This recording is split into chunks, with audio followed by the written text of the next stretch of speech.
హల్లెలూయా స్తోత్రం స్తోత్రం స్తోత్రం ఆత్మదేవా స్తోత్రం స్తోత్రం స్తోత్రం కృపా సత్య సంపూర్ణుడా స్తోత్రం స్తోత్రం స్తోత్రం హల్లెలూయా హల్లెలూయా హల్లెలూయా క్రీస్తునందు ప్రియమైన సంఘమా దేవుని యొక్క శక్తివంతమైన నామమును బట్టి ఆత్మదేవుని మహాకృపను బట్టి ఈ ఉదయకాల ప్రార్థన ఆరాధన నిమిత్తమై చేరవచ్చిన మీ అందరికీ క్రీస్తు యేసు నామములో శుభములు సమాధానములు కలుగును గాక ఆమేన్. క్రీస్తునందు ప్రియమైనటువంటి వారులారా, దేవుని యొక్క మహోన్నతమైన మహాకృపను బట్టి ఉదయకాల పునరుత్థాన ఆరాధన ప్రారంభించుకుందాము. దేవాది దేవుని సన్నిధిని ఆహ్వానించుకుందాము.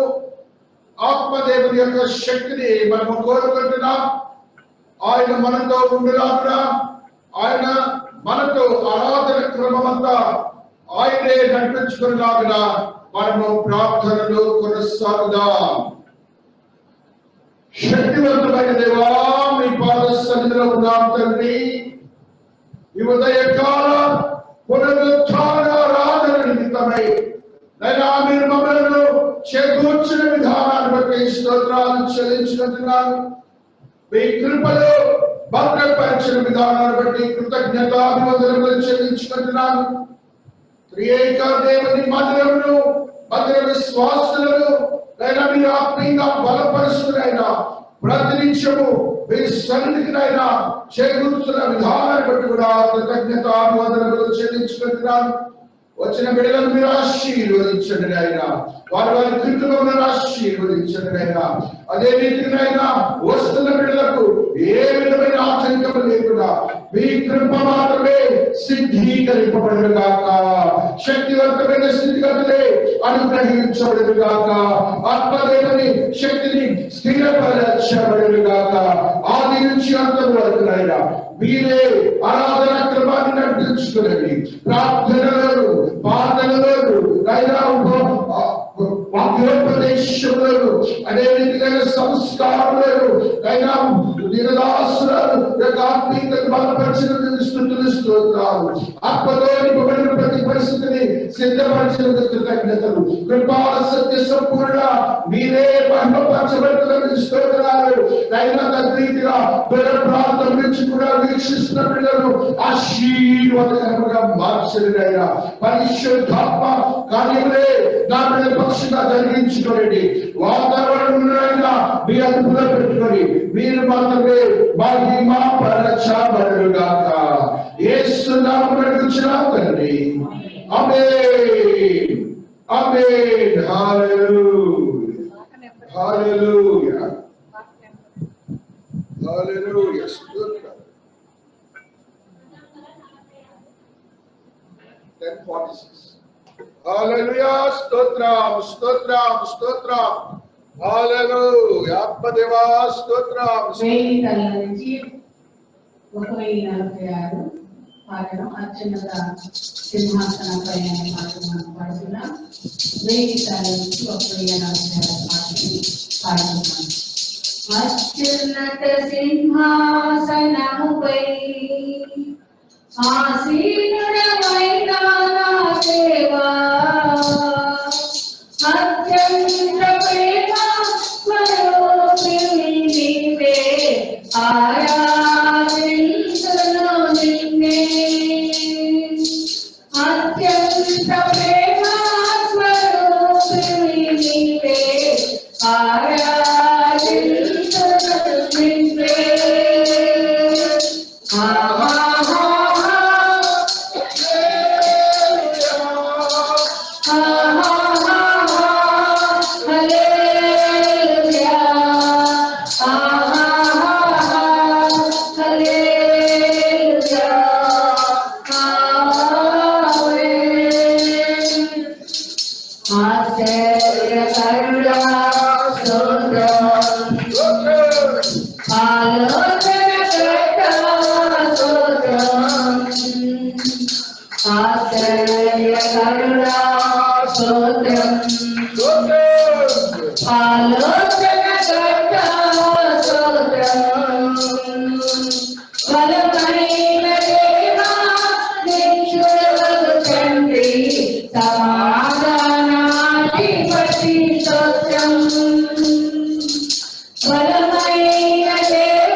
దేవుని యొక్క శక్తివంతమైన నామమును బట్టి ఆత్మదేవుని మహాకృపను బట్టి ఈ ఉదయకాల ప్రార్థన ఆరాధన నిమిత్తమై పరిశుద్ధాత్మ దేవుడు మనకు అనుగ్రహించిన వాక్య భాగములు ఉత్తర ప్రచిత రీతిగా రీతిగా ఉన్నవి.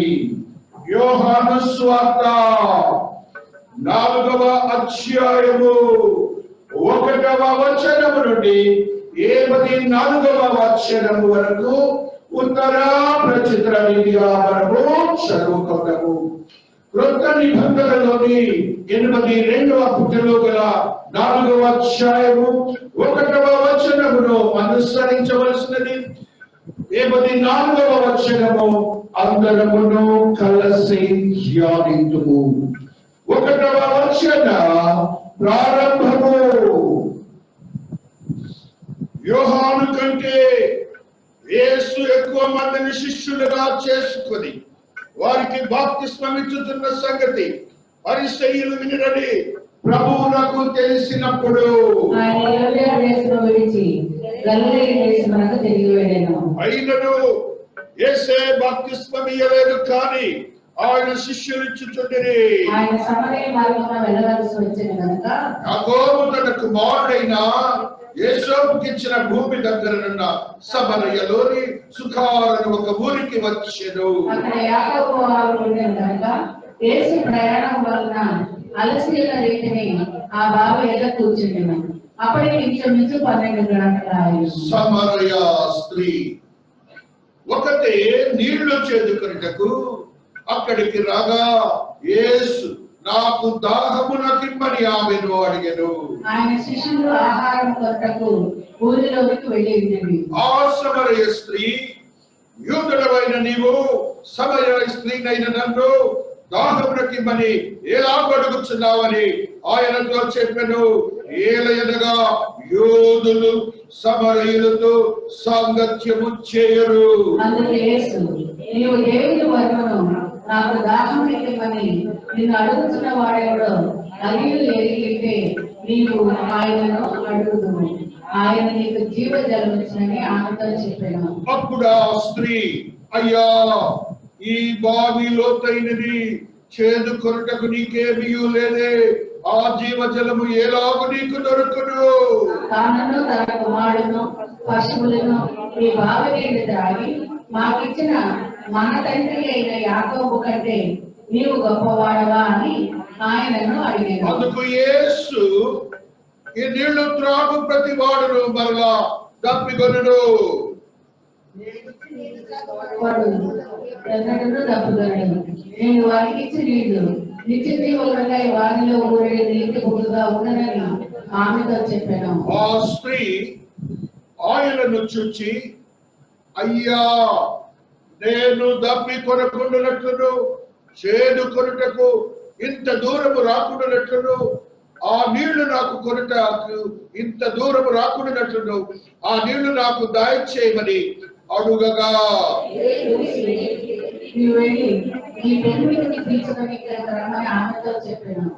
ఆ స్త్రీ, నాకు పెనిమిటి లేడనగా యేసు ఆమెతో, నాకు పెనిమిటి లేడని నువ్వు చెప్పిన మాట సరియే.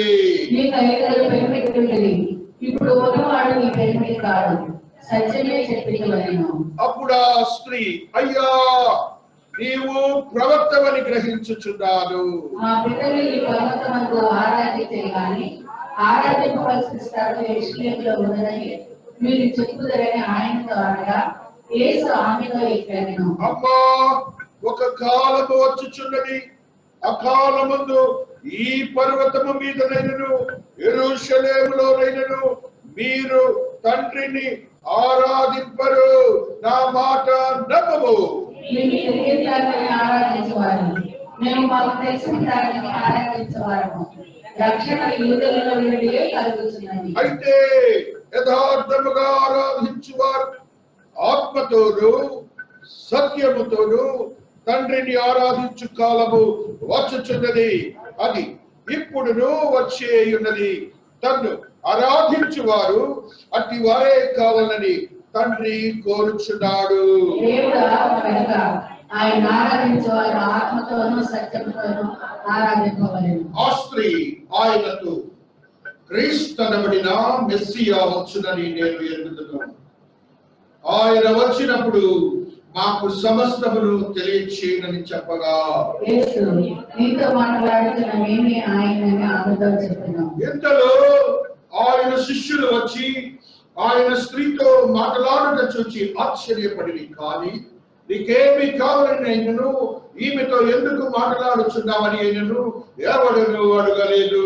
ఆ స్త్రీ తన కొండ విడిచిపెట్టి ఊరిలోకి వెళ్ళి, నేను వచ్చి నేను చేసినవన్నీ నాతో చెప్పిన మనుష్యుని చూడండి, ఈయన క్రీస్తు కాడా అని ఆ ఊరి వారితో చెప్పగా, వారి ఊరిలో నుండి బయలుదేరి ఆయన దగ్గరకు వస్తున్నది. అలాగా ఆ శిష్యులు, బోధకుడా, భోజనము చేయమని ఆయనను వేడుకొని, అందుకు ఆయన భుజించుటకు మీకు తెలియని ఆహారం నాకు ఉన్నదని వారితో చెప్పగా, శిష్యులు ఆయన భుజించుటకు ఎవడైనా ఏమైనా తెచ్చినేమో అని ఒకరితో ఒకడు చెప్పుకొని, యేసు వారిని చూసి నన్ను పంపిన వారి చిత్తం నెరవేర్చుటయు ఆయన పని తొలగించుటయు నాకు ఆహారమైనది. ఇంకా 4 నెలలు అయిన తరువాత కొంతకాలం వచ్చినని మీరు చెప్పుదురు కదా.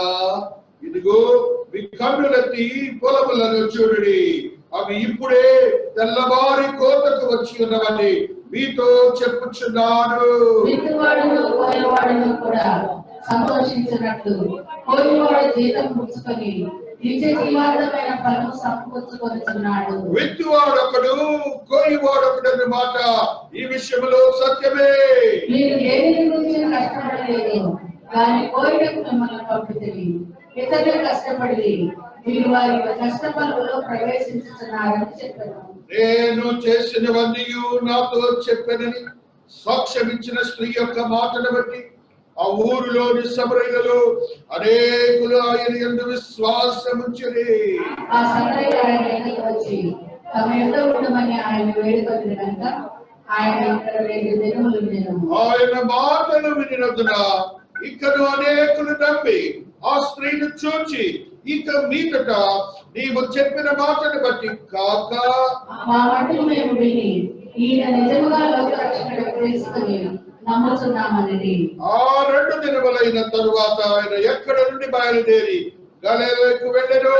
ఎందుకనగా ప్రవక్త స్వదేశంలో ఘనత పొందడని యేసు సాక్ష్యం ఇచ్చెను. గలిలయలో కూడా పండుగకు వెళ్ళేవారు కనుక యెరూషలేములో పండుగ సమయమున ఆయన చేసిన కార్యములను వారు చూచినందున ఆ గలిలయకు వచ్చినప్పుడు ఆయనను చేర్చుకొని ఆయన నీడను ద్రాక్షారసముగా చేసిన గలిలయలోని కానాను ఆయన తిరిగి వచ్చెను.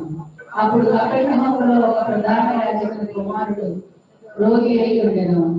యేసు యూదయ నుండి గలిలయకు వచ్చినని అతడు విని ఆయన యొద్దకు వెళ్ళి తన కుమారుడు చాలా సిద్ధమై ఉండెను కనుక ఆయన వచ్చి అతని స్వచ్ఛపరచవలనని వేడుకొనెను.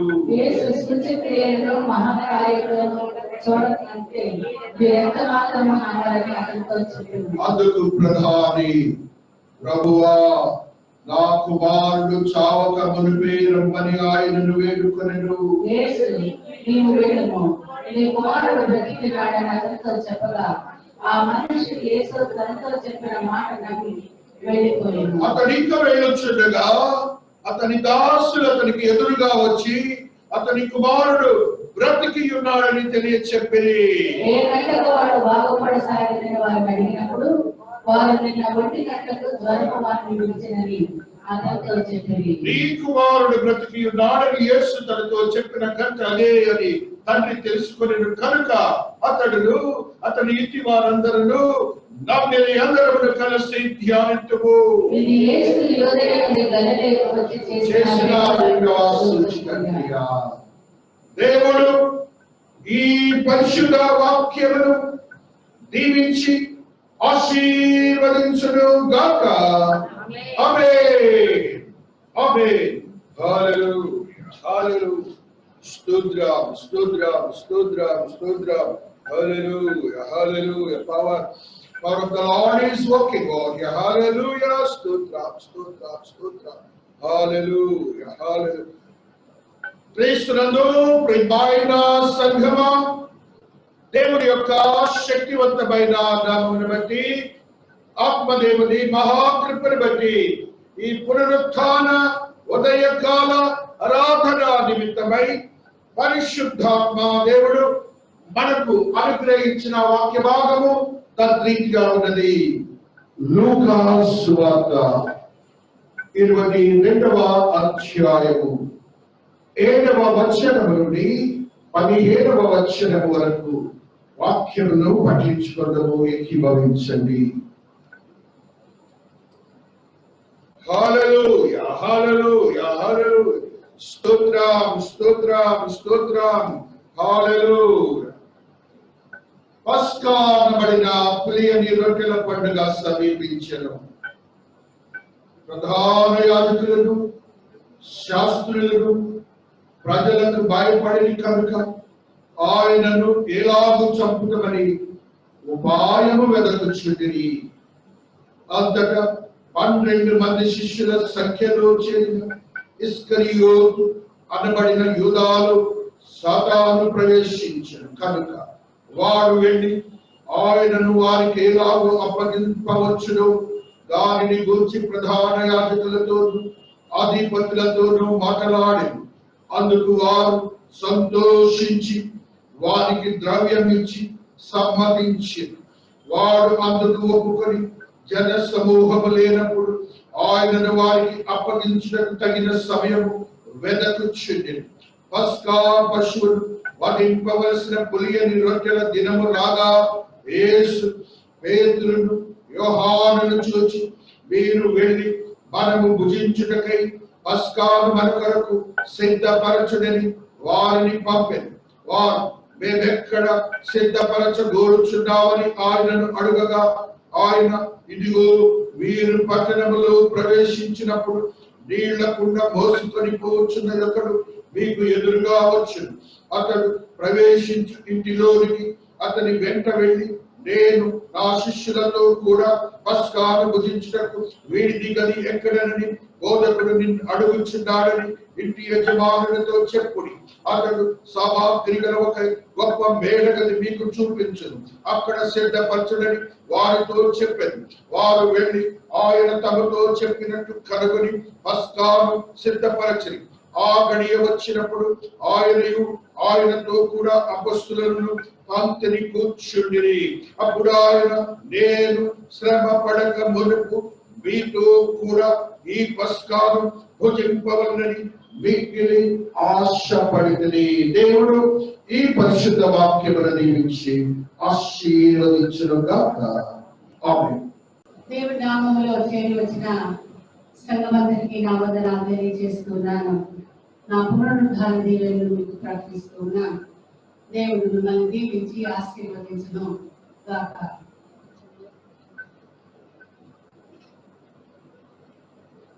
ఇదే చదువుకోబడిన వాక్య భాగంలో ఒక చక్కని సంగతిని ప్రభు మాట్లాడుతున్నాడు. మనము దేవునితో సహవసించడం అనేది వాక్యానుసారముగా మనం చూస్తుంటాం.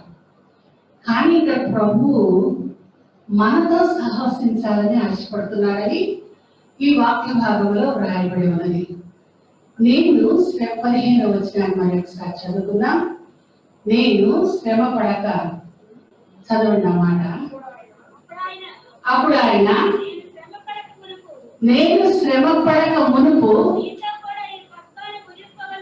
అంటే ప్రభు చూడండి ఏమంటున్నాడు, మీతో కలిసి భోంచేస్తాను, మీతో కూడా సహవసిస్తాను, నేను భోంచేయాలని నువ్వు ఉండాలి, మీతో సహవాసం నాకు కావాలి.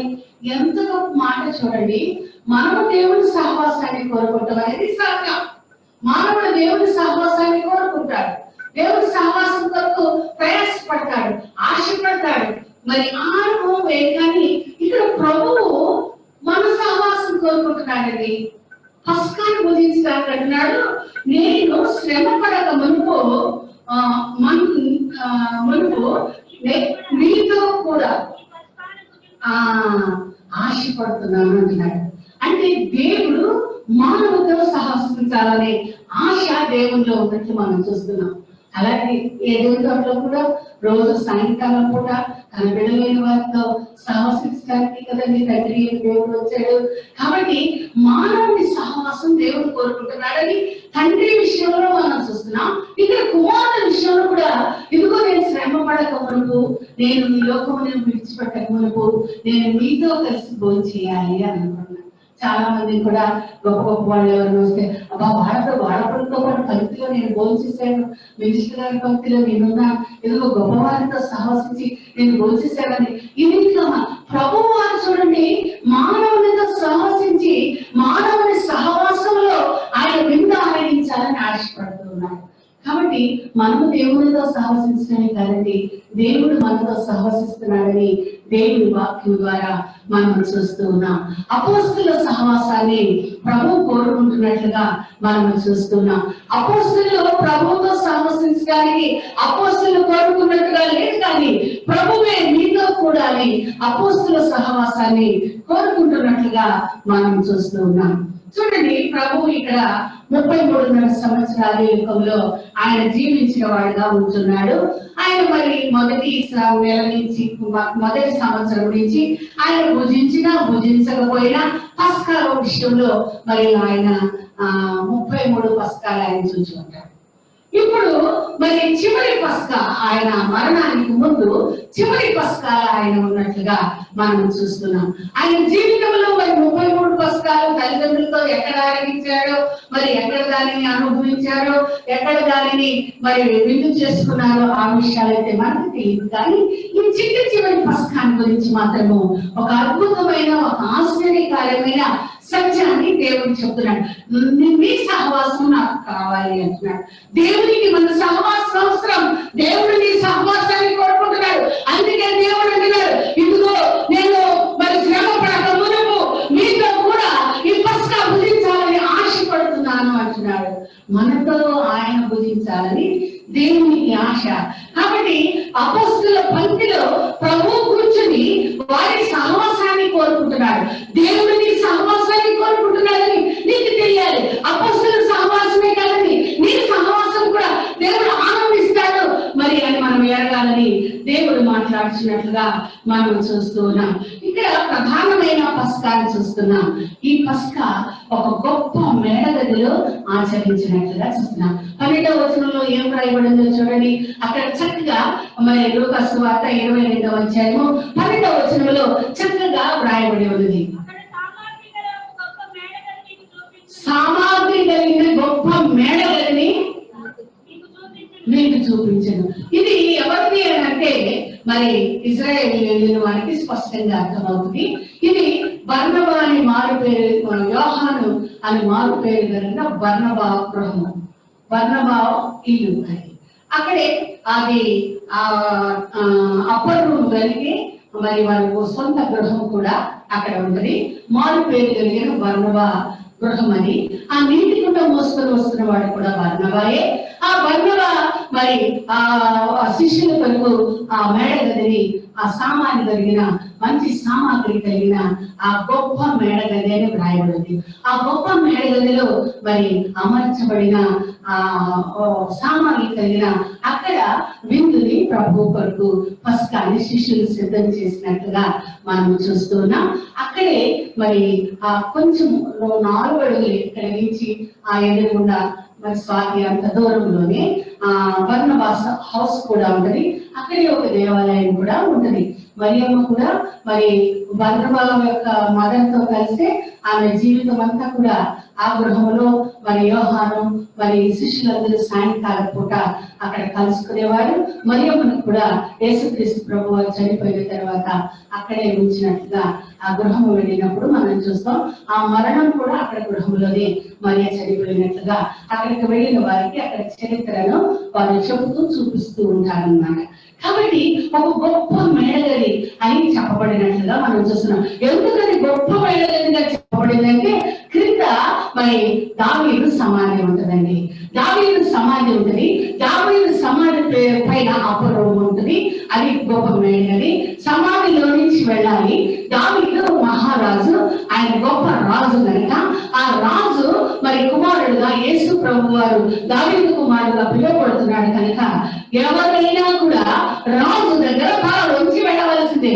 ఆ సమాధి దగ్గర ప్రవేశించేటప్పుడు పురుషులందరికీ కూడా క్యాప్స్ వాడే ఇస్తారు, టోపీలు ఇస్తారు. నేను నీకంటే అధికుడుని కాను, నీకంటే తక్కువ వాడనని ప్రతి పురుషుడు కూడా దావీదు మహారాజు సమాధి దగ్గర ప్రవేశించేటప్పుడు టోపీ పెట్టుకునే వెళ్ళాలి, కానీ శిరస్సు ఎత్తుకునే వెళ్ళకూడదు.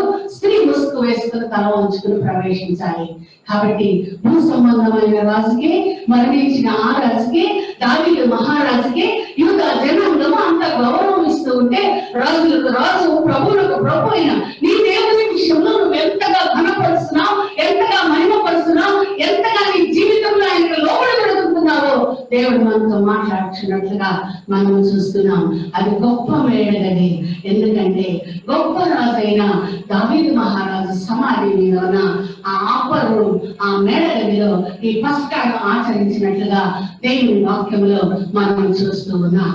ఇక్కడ మనం గమనించినప్పుడు పస్కాను గురించి, పాత నిబంధన పస్కా ఆచారాల గురించి కొన్ని ముఖ్యమైన విషయాలు మనం ధ్యానించేద్దాం.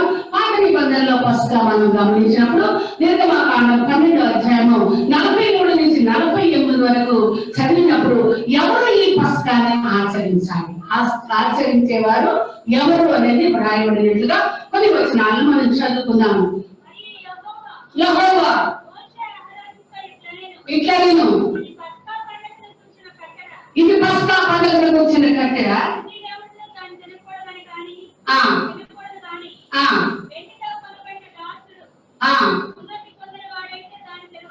సున్నతి పొందిన వాడు మాత్రమే తినవలసింది పస్కా.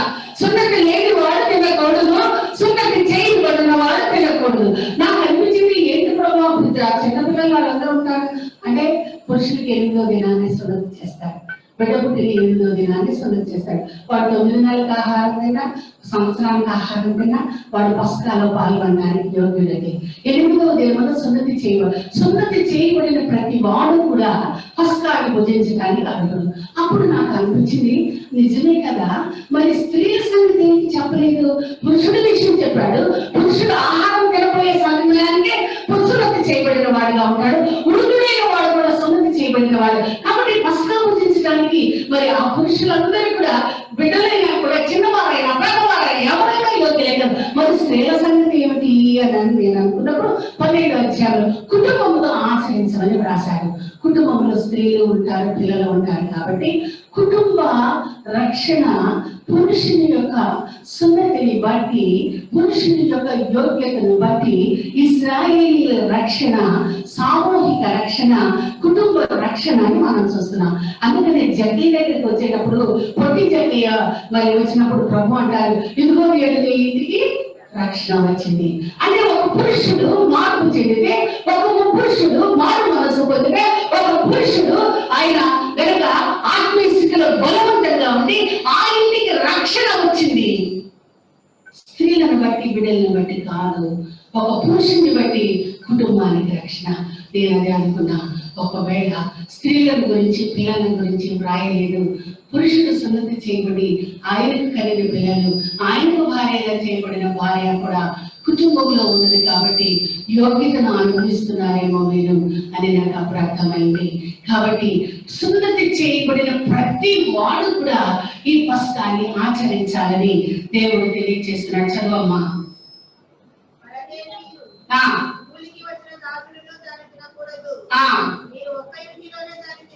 ఒక్కింటిలోనే తినాలి, కూలికి వచ్చిన దాసులు కానీ పరదేశం కానీ దాని తినడానికి అసలు వీలు లేదని చెప్పాడు.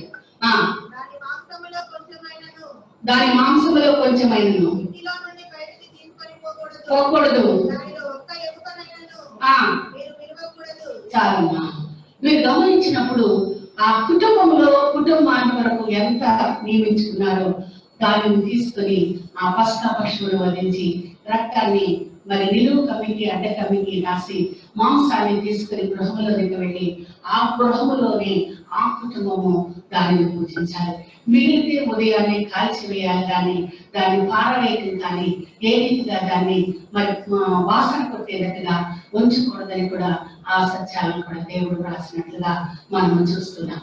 కాబట్టి పాత నిబంధనలో పస్కాన్ని ఆచరించాలి అని అంటే సున్నతి చేయబడిన వారు మాత్రమే అర్హులు. అర్హత ఎలా వస్తుంది? సున్నతిని బట్టి వస్తున్నది. ఆ కుటుంబంలో యజమానుడు సున్నతి పొందితే, తన పురుషుడు ఆ కుమారులు సున్నతి పొందితే, బిడ్డలు కుటుంబంలో ఉన్న మిగతా వారు కూడా ఆ యోగ్యతను అనుభవించినట్లుగా కుటుంబ రక్షణ, సామూహిక రక్షణ, సమాజ రక్షణ యూదులకు సంబంధించిందని దేవుని వాక్యం ద్వారా మనం చూస్తున్నాం. కానీ కొత్త నిబంధనకు వచ్చేసరికి మరి రోమా 2వ అధ్యాయము 28-29 వచనాలతో చిన్నప్పుడు బాహ్యములకు యూదుడైన వాడు యూదుడు కాడు కానీ, బాహ్యమైన సున్నతి కాదు కానీ సున్నతి హృదయ సంబంధమైనదే. మరి అయితే అంతరంగమందు యూదుడైన వాడే యూదుడు మరియు హృదయ సంబంధమైనదే, ఆత్మయందు జరుగునదే గాని అక్షరము వలన కలుగునది కాదు అని రోమా సంఘానికి పౌలు రాస్తూ ఉన్నారు. కాబట్టి కొత్త నిబంధన సంఘంలో మనం ప్రవేశించాలి అంటే బాహ్య సంబంధమైన యూదా సున్నతిని గురించి కాదు, కానీ ఆత్మ సంబంధమైన సున్నతి చేయబడిన వారే మీరు ఆచారంలో పాల్గొనాలని దేవుని వాక్యం సెలవిస్తున్నట్లుగా మనం చూస్తున్నాం. పాత నిబంధనలో పస్కాని ఆచరించాలంటే అర్హత సున్నతి పొందటం. అబ్రహాముతో ఈ నిబంధన ప్రారంభించబడింది. రోమా పత్రికలోనే రాస్తాడు, సున్నతి అనేది ఒక గుర్తుగా అబ్రహాము పొందినట్లుగా, దేవుని నిబంధనకి ఒక గుర్తుగా మనము అబ్రహాము సున్నతి పొందినట్లుగా, ఒక గుర్తు అని వ్రాయబడినట్లుగా మనం చూస్తూ ఉన్నాం. అబ్రహాము ఆ గుర్తు పొందాడు. యూదా జనాంగము 12 గోత్రాల వారు ఆ గుర్తును కలిగి ఉన్నారు. నూతన జనాంగమైన నూతన ఇశ్రాయేలీయులైన మన కొరకు పౌలు రాస్తున్న మాట, హృదయ సంబంధమైన సున్నతి కలిగి ఆయన బలలో ప్రవేశించాలని దేవుడు తెలియజేస్తున్నట్లుగా మనం చూస్తున్నాం. కాబట్టి అందరికీ పాలు లేదండి, అందరికి పాలు లేదు. పాత నిబంధన పస్కాలో బయట నుంచి వచ్చిన వాళ్ళకి, పరదేశికి, అన్యుడికి ఆ పస్కాలో పాలు లేదు. ఆ ఇశ్రాయేలీయులు సున్నతి పొందిన కుటుంబాల వరకే పాలు పొందుతారు, కానీ అన్యుడెవడు కూడా అందులో పాల్గొనడానికి వీలు లేదని దేవుని వాక్యం సెలవిస్తున్నట్లుగా మనం చూస్తూ ఉన్నాం. తర్వాత క్రొత్త నిబంధన పస్కాలో ఇప్పుడు మనం చదువుకోబడిన వాక్యాన్ని మనం చూస్తున్నాం. లూకా 22:14 చదువుదాం. ఆ గడియ వచ్చినప్పుడు ఆయనతో కూడా అపోస్తలులను పంక్తిని కూర్చుండని. చాలా ఇక్కడ ఏమంటున్నారు, ఇది పస్కాయేగా, పాత నిబంధన పస్కాయేగా ప్రజలు ఆచరిస్తుంది. కానీ పాత నిబంధన పస్కాలో ఎవరున్నారు? సున్నతి పొందిన కుటుంబం ఉన్నది. ఇక్కడ ఎవరికి? పేదరి కుటుంబం లేదా? యోహాను కూడా పెళ్లి అయిపోయింది. అందరూ 12 మంది కూడా భార్యను కలిగి ఉన్నారు, కుటుంబాలు కలిగి ఉన్నారు, బిడ్డలు కలిగి ఉన్నారు. ఒక ఇస్కరియోతు మాత్రం అవివాహితుడు, వివాహము చేసుకోలేదు. మిగతా 11 మంది కూడా వివాహితులే. ఆ కుటుంబాలతో పస్కా ఆచరించాలి, కుటుంబాల్లో పస్కా భుజించాలి. కానీ ప్రభు ఇక్కడ ఏం చేస్తున్నాడు? కుటుంబాలతో కాదు, అపోస్తలులతో నేను మీతో సహవసించి ఈ విధంగా తినాలనుకుంటున్నాను అంటున్నాడు. చూసారా, కొత్త నిబంధన పస్కాలో ఒక గొప్ప మార్పు దేవుడు చేసినట్లుగా, పస్కా తన శిష్యులతో అపోస్తలులతో భుజిస్తున్నట్లుగా మనం చూస్తూ ఉన్నాం. ఈ వ్యత్యాసాన్ని మనం గమనించాలని దేవుడు మాట్లాడుతున్నట్లుగా మనం చూస్తున్నాం. ఎందుకు వీరితో భుజిస్తున్నాడు ప్రభు? ఎందుకు వీరితో ఉంటున్నాడు? ఎందుకు మీతో భుజించాలని నాకు ఆశ ఉంది, ఆశపడుతున్నానని ఎందుకు అంటున్నాడు? 3.5 సంవత్సరాలు ఆయనతో కలిసి తిరిగారు, ఆయన బోధ విన్నారు, ఆయన చెంతే పొందారు, ఆయన ఆశ్చర్య కార్యాలు, అద్భుత కార్యాలు వారు కన్నులారా చూశారు, ఆయన వాక్యం విన్నారు, ఆయన బోధించే తీరును విన్నారు. ఆ నిత్యమైన ఆ స్థితిని ఆయన వారు కనిపెట్టారు కనుక మరి ఆయన చెప్పిన వాక్యాన్ని గైకొంటూ ఆయనను వెంబడించిన వారుగా, ఆయనతో నడుస్తూ జీవనాన్ని కొనసాగించిన వారుగా వీరు ఉన్నట్లుగా మనం చూస్తున్నాం. ఈ సహవాసము, ఈ కలిసి తిరగటం, కలిసి బోధించడం, కలిసి ఉండటం అనేది ఈ బల సహవాసంలోకి తీసుకువెళ్ళింది. గమనించారా?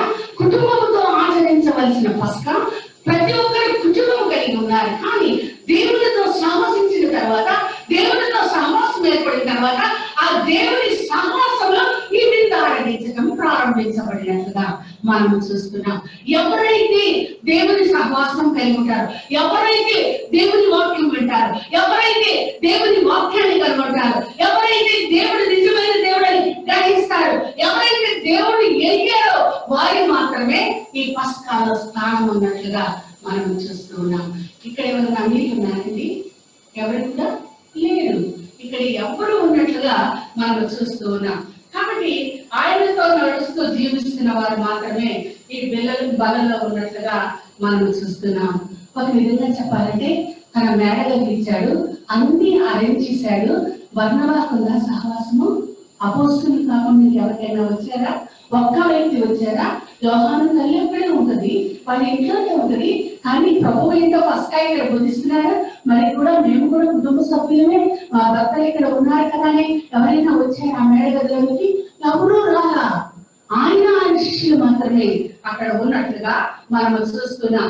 అంత ఏర్పాటు సౌకర్యాన్ని ఏర్పాటు చేసిన వరగా కూడా ఆ స్థితిలో ప్రవేశించలేదని మనం చూస్తున్నాం.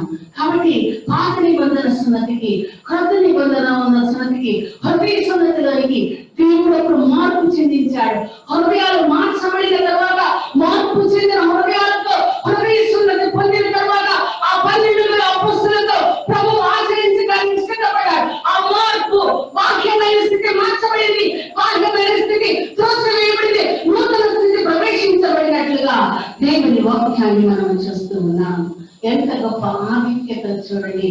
పాత నిబంధన పస్కాకి కొత్త నిబంధన పస్కాకి ఒకే పస్కా, కానీ హృదయ సున్నతి శరీర సున్నతిని విభజన అక్కడ జరిగినట్లుగా మనం చూస్తున్నాం. ఆ 12 మంది కూడా ప్రభువును 3.5 సంవత్సరాలు వెంబడించడం ద్వారా హృదయ సున్నతిని పొందిన వారిగా ఉంటున్నారు. వారికి ఆ అర్హత దొరికినట్లుగా మనం చూస్తూ ఉన్నాం. కాబట్టి దేవుని వాక్యంలో మనం చూస్తాం. మత్తయి సువార్త 5:7 హృదయ శుద్ధి గల వారు ధన్యులు, వారు దేవుని చూచెదరు. కాబట్టి నీ హృదయము సున్నతి చేయబడిందా? నీ హృదయము మరి గాయపరచబడిందా? దేవుని కొరకు నీ హృదయాన్ని ఉంచావా? ఒకసారి పరిశీలన చేయాలి. రక్షకుడుగా నువ్వు అంగీకరించావు, కానీ రక్షకుడు నిన్ను అంగీకరిస్తే ఆహ్వానిస్తే అర్హత నీకు కదా.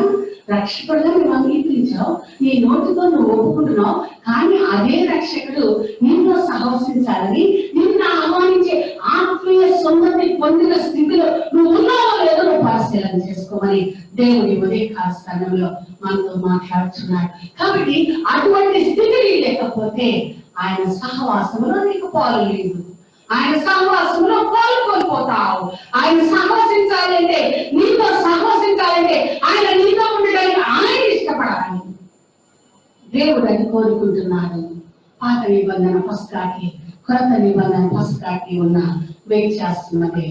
ప్రభువు ఆ పాత నిబంధన పస్కా సున్నతి ఆచారాన్ని ఆత్మ సంబంధమైన దానిగా మార్చి పస్కాను ఆచరించడం జరిగినట్లుగా మనం చూస్తున్నాం. అదే సత్యాన్ని పౌలు రోమా సంఘానికి రాసినట్లుగా మనం చూస్తూ ఉన్నాం.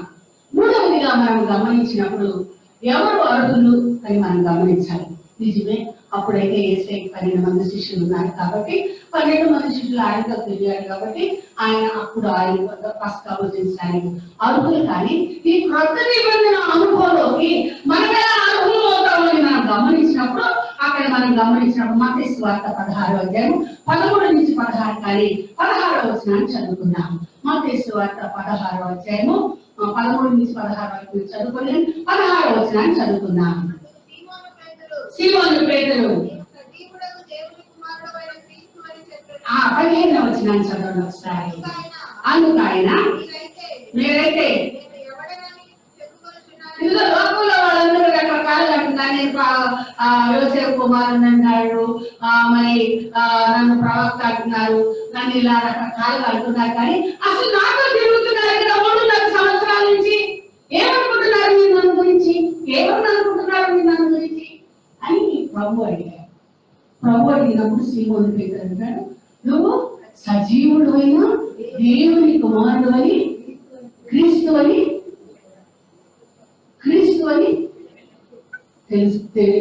తెలుసని చెప్తున్నాడు.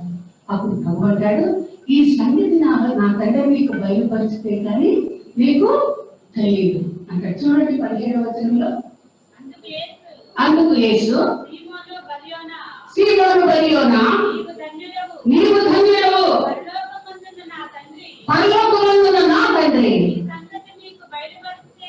ఈ సంగతి నీకు బయలుపరిచితేనే కానీ నరులు నీకు చెప్పలేదు. ఇక్కడ గమనించిన సంగతి మీరు ఒక సత్యాన్ని గమనించాలి. ఏమన్నాడమ్మా? యేసయ్య సజీవుడు అయినా దేవుని కుమారుడు అయినా ఎవరు? క్రీస్తు.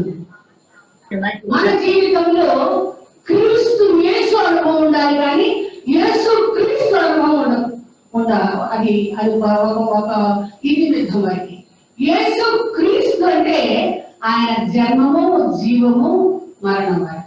క్రీస్తు యేసు అంటే అది ఆత్మానుసారమైన సంగతి. యేసు అనేది భూ సంబంధమైన అనుభవం, క్రీస్తు అనేది ఆత్మ సంబంధమైన అనుభవం. అందుకే మీరు పత్రికల్లో చదవండి, పౌలు ఎక్కడ రాసిన క్రీస్తు యేసు క్రీస్తు యేసు అంటే యేసు క్రీస్తు యేసు క్రీస్తు అని సువార్తల్లో రాయబడింది. పత్రికల్లో క్రీస్తు యేసు అనే రాబడి యేసు క్రీస్తు అని రాయబడింది. క్రీస్తు అంటే ఏంటి? అభిషిక్తుడు. అభిషిక్తుడైన యేసు, అభిషేకించబడిన వాడు యేసు, పరలోకం నుంచి పంపబడిన వాడు మెస్సీయ అనే యేసు అనే క్రీస్తు యేసు క్రీస్తు. నీ జీవితంలో యేసు క్రీస్తు క్రీస్తు యేసుగా మార్చబడకపోతే, నువ్వు అంగీకరించకపోతే నీ హృదయానికి ఖాళీగా అర్థము. నువ్వు క్రీస్తు యేసుని కలిగి ఉండాలి, క్రీస్తు యేసుని ప్రకటించాలి, క్రీస్తు యేసుని సాహసించాలని దేవుడు మాట్లాడుతున్నట్లుగా మనం చూస్తున్నాం. మీరు అంటే ఆయన ఎవరో అని ఎరిగిన వారే ఇందులో పాల్పడతారు. గమనించారా? ఆయన నువ్వెవరో అనుకుంటున్నావు మన గురించి? నువ్వు సజీవుడమైన దేవుడి కుమారుడైన క్రీస్తు అని నాకు తెలుసు అని చెప్తున్నారు. కాబట్టి ఎరిగిన వారు మాత్రమే ఆయన క్రీస్తు అని ఎరిగిన వారు, యేసు అని ఎరిగిన వారు బెత్లెహేములో ఆగిపోతారు, యేసు అని ఎరిగిన వారు జ్ఞానుల దగ్గర ఆగిపోతారు, యేసు అని ఎరిగిన వారు గొల్లల దగ్గర ఆగిపోతారు, యేసు అని ఎరిగిన వారు నక్షత్రం దగ్గర ఆగిపోతారు. క్రీస్తు అని ఎరిగిన వారు మరణ పునరుద్ధానాలలో నిత్యత్వంలో ప్రవేశించే యోగ్యతను కలిగిన అనుభవం అట్టి ఎరిగిన వారు మాత్రమే ఇందులో యోగ్యులను దేవుడు చెప్తూ ఉన్నాడు. ఆ యోగ్యత నీకున్నదా? ఎందుకు వారు పాల్గొన్నారంటే క్రీస్తును వారు ఎరిగిన వారు కనుక అందులో పాలుపంపులు పొందుతారని దేవుడు మాట్లాడుతున్నట్లుగా మనం చూస్తున్నాం. అందుకే ప్రభు అంటున్నాడు, నేను శ్రమ పడక మనకు మీతో కూడా ఈ పస్కాన్ని భుజించాలని మిక్కిలి ఆశపడుతున్నాను. ప్రభువు నరులతో సహవసించటము, ప్రభువు అపోస్తులతో సహవసించాలని కోరుకుంటున్నాడని దేవుడు మాట్లాడుతున్నట్లుగా మనం చూస్తున్నాం. ఈ సహవాసంలో శాస్త్రులు లేరండి, పరిచయం లేరండి, యాజకులు లేరండి, యూదులు లేరండి, స్త్రీలు లేరు, పిల్లలు లేరు, ఎవరు లేరు. ప్రభు అపోస్తులు మాత్రమే ఉన్నట్లుగా మనం చూస్తున్నాం. ఆయన ఎరగటం అంటే ఆయనను క్రీస్తు యేసుగా ఎరగాలి. ఆ ఎరిగిన వారు మాత్రమే ఆయనలో సహవసించడానికి, ఆయన వాళ్ళలో పాల్గొనడానికి యోగ్యులని దేవుని వాక్యం సెలవిస్తున్నట్లుగా మనం చూస్తున్నాం. తర్వాత 4వదిగా మీరు గమనించినప్పుడు మత్తయి 26:26లో ఈ రీతిగా వ్రాయబడినది. మత్తయి సువార్త 26:26 ఈ రీతిగా వ్రాయబడి ఉన్నది. చేస్తుండగా యేసు ఒక రొట్టె పట్టుకొని చాలమ్మా బొట్టలో ఎన్ని రొట్టెలు ఉన్నాయండి? 12 మంది తినాలి కదా. పులియని రొట్టెలు, చాలా రొట్టెలు ఉంటాయి బాస్కెట్ లో. ఒక మెదడు బొట్టు లాంటిది ఉంటుంది, మెదడు బొట్టు లాగా ఉంటుంది. ఆ బొట్టు నిండా ఆల్మోస్ట్ అంటే రొట్టెలు పెట్టినండి. ఆ రొట్టెలు అందులో ఉంటాయి. 12 మంది తినే ఆహారానికి ఎన్ని రొట్టెలు ఉంటాయి? చాలా రొట్టెలు ఉంటాయి. కానీ మీరు ఇక్కడ చదువుతున్న మాట, ప్రభు ఒక రొట్టె పట్టుకొని ఏది అయితే ప్రభు తాకాడో, ఏది అయితే ప్రభు పట్టుకున్నాడో, ఏది అయితే క్రొత్త నిబంధనకి మరి ఆయన దాన్ని వాడాడో ఆ రొట్టెను ఉండాలి. ప్రభు పట్టుకునే రొట్టె, ప్రభు చేతికి అందినంత సమీపంలో ఉండే రొట్టె, ఆయన పైకి తీసిన రొట్టె, ఆయన ముట్టుకున్న రొట్టె, ఆయన నీకు ఇవ్వబోతున్న రొట్టె, నిబంధన స్థిరపరిచే రొట్టెలు ఉండాలి. పుట్టలో అనేక మంది ఉన్నారు, పుట్టలో అనేక రొట్టెలు ఉంది, లోకంలో అనేక మంది ఉన్నారు. ఆయన పట్టుకున్నది ఒకే ఒక రొట్టె. ఆ రొట్టె నీవై ఉండాలి. నిన్ను పట్టుకోవాలి. నిన్ను పట్టుకోవాలంటే నువ్వు సమీపంగా ఉండాలి. ఆయన చేతికి అందే విధంగా ఉండాలి. ఆయన చేతికి సమీపంగా ఉండాలి. ఆయన తీయడానికి యోగ్యంగా ఉండాలి. ఆయన తీయడానికి నువ్వు కనపడే విధంగా నువ్వు ఉండాలని దేవుడు మాట్లాడుకుంటున్నట్లుగా మనం చూస్తున్నాం. ఆయన ఎన్ని రొట్టెలున్నా ఆయన పట్టుకున్న రొట్టె శ్రేష్టమైన రొట్టె. అన్ని ఒక స్త్రీ చేయవచ్చు, ఒక కుంచుమలో పిండితోనే విసికి విరోధం చేయవచ్చు. కానీ ఏది ప్రభువు పట్టుకున్నాడో, ఏది తన చేతిలో తీసుకున్నాడో ఆ రొట్టె శ్రేష్టమైన రొట్టెని దేవుని వాక్యం సెలవిస్తున్నట్లుగా మనం చూస్తూ ఉన్నాం. కాబట్టి ఆయనకు అందుబాటులో ఉండాలి. దావీదు మహారాజు గొలియాతును చంపడానికి బాలుడుగా 17 ఏళ్ల వయసులో వెళుతూ ఉన్నాడు. అక్కడికి వెళ్ళాడు, ఏటి దగ్గరికి వెళ్ళాడు. 5 రాళ్ళు తీసుకున్నాడు. 5 రాళ్ళు తీసుకుని చిక్కంలో వేసుకున్నాడు.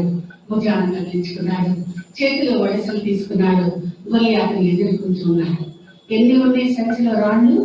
5 ఉన్నాయి. గొల్లియాతుని చంపిన రాళ్ళు ఎన్ని? 1. దావీదు తీయగలిగిన రాయి, దావీదు చంపగలిగిన రాయి, దావీదు చేతిలో వచ్చిన శక్తివంతమైన రాయి, దుష్టుని చంపగలిగిన శక్తి కలిగిన రాయి దావీదు చేతిలో 5 రాళ్ళు చిక్కంలో ఉన్న దావీదు తీయగలిగిన రాయి ఒకటి. గొల్లియాతును హతమార్చిన రాయి ఒకటి. ఆ రాయి నువ్వై ఉండాలని దేవుడు మాట్లాడుతున్నాడు. కాబట్టి దావీదు సమీపంలో ఆయన రాళ్ళు ఉంది, కానీ ఆయన తీసిన రాయి ఒకటి. అదే గొల్లియాతుని హతమార్చినట్లుగా మనము చూస్తూ ఉన్నాం. ఆ ఒక్క రాయి దేవుడు కావాలి. దేవుడు మాట్లాడుతున్నాడు. వాళ్ళు శిష్యులు, మరి అపోస్తలులు విద్య లేని పామరులని దేవుడు మాట్లాడుతున్నాడు. వారు వాక్యములు అనేక చోట్ల వారు విద్య లేని పామరులను రాయబడింది. ప్రభు అంటున్నాడు, నన్ను వెంబడించండి, నేను మిమ్మల్ని మనుషులు పట్టు జాగ్రత్తగా చేస్తానని చెప్పాడు. దేవుడి మాటలు నమ్మారు, దేవుడిని వెంబడించినట్లుగా మనం చూస్తూ ఉన్నాం. మత్తయి 10:9-10 వచనాలలో ఈ సత్యాలు రాయబడినట్లుగా మనం చూస్తున్నాం. ఎవరైనా చెప్పగలరా సముఖపు రొట్టెలు ఎన్ని చేయబడి? మందిరంలో సముఖపు రొట్టెల బలం ఉంటుందని తెలుసు కదా, ప్రత్యక్ష గుడారంలో. మరి ఆ సముఖపు రొట్టెల బలం ఉంటుంది. బలం మీద ఎన్ని రొట్టెలు ఉంటాయి? 12. ఒక్కొక్క రొట్టె ఎంత పిండితో చేయాలి?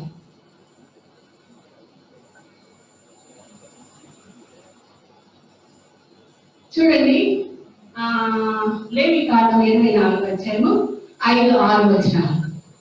ఇశ్రాయేలీ భుజించే రొట్టెలు ఎటువంటి రొట్టెలు ఒకసారి చదవండి. అక్కడ వారు గోధుమ పిండిని తీసుకొని దానితో 12 భక్ష్యములు చేయవలను. ఒక్కొక్క భక్ష్యము ఒక రొట్టె చేరుతుందా?